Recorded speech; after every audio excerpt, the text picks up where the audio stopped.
किसी गांव में एक किसान अपनी पत्नी और बच्चों के साथ रहता था।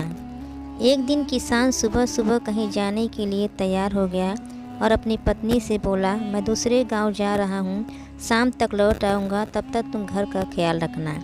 पत्नी ने पूछा, दूसरे गांव क्यों जा रहे हो? किसान ने जवाब दिया, मेरा एक मित्र अपनी भैंस बेच रहा है, उसे देखने जा रहा हूँ। अगर पसंद आई तो मैं ही खरीद लूँगा।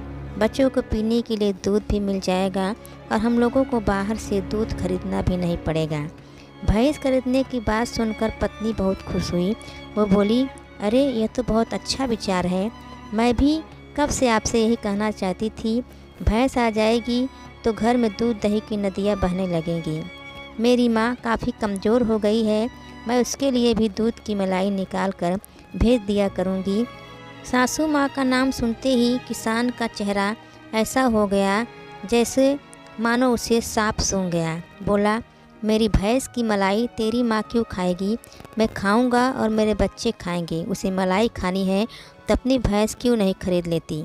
पति के मुंह से अपनी माँ के लिए ऐसे शब्द सुनकर पत्नी का चेहरा भी तमतमा उठा। बोली, इस घर की हर चीज़ पर मेरा भी उतना अधिकार है जितना तुम्हारा है। अगर मैं अपनी भैंस की मलाई अपनी माँ को खिलाना चाहती हूँ तो तुम्हें क्यों आपत्ति है?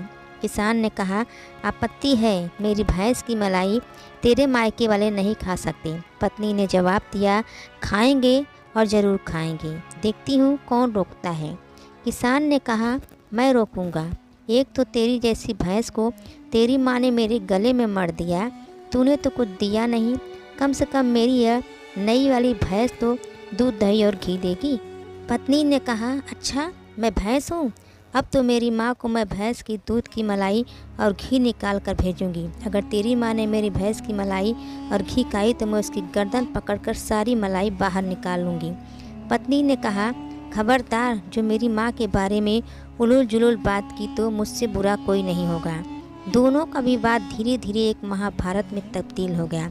चिल्लाने की आवाज़ें पूरे मोहल्ले में गूंजने लगी। पड़ोसियों को लगा कि शायद घर में कोई नया टीवी सीरियल शूट हो रहा है। बगल में एक समझदार और चालाक किस्म के पड़ोसी का घर था। वह माजरा देखने आया। उसने दोनों पति पत्नी से झगड़े का कारण पूछा। फिर जैसे ही पूरी बात समझी, उसने एक लाठी उठाई और किसान के घर में तोड़फोड़ मचाने शुरू कर दी। एक दो मटके फूट भी गए। किसान और उसकी पत्नी दोनों हक्के बक्के रह गए। किसान बोला, अरे भाई, यह तुम क्या कर रहे हो? मेरे घर का नुकसान क्यों कर रहे हो? पड़ोसी बोला, तेरी भैंस ने मेरा बहुत नुकसान किया है, सारा खेत चर गई और फिर मटके फोड़ने लगा। किसान बोला, क्यों झूठ बोलते हो भाई? मेरे घर पर तो भैंस है ही नहीं, फिर तुम्हारा खेत कैसे चर गई? पड़ोसी बोला, वैसे ही जैसी इसकी माँ तेरी भैंस की मलाई खा गई। और यह सुनते ही झगड़ा खत्म हो गया। दोस्तों, आपको कहानी कैसी लगी कमेंट में अवश्य लिखें। धन्यवाद।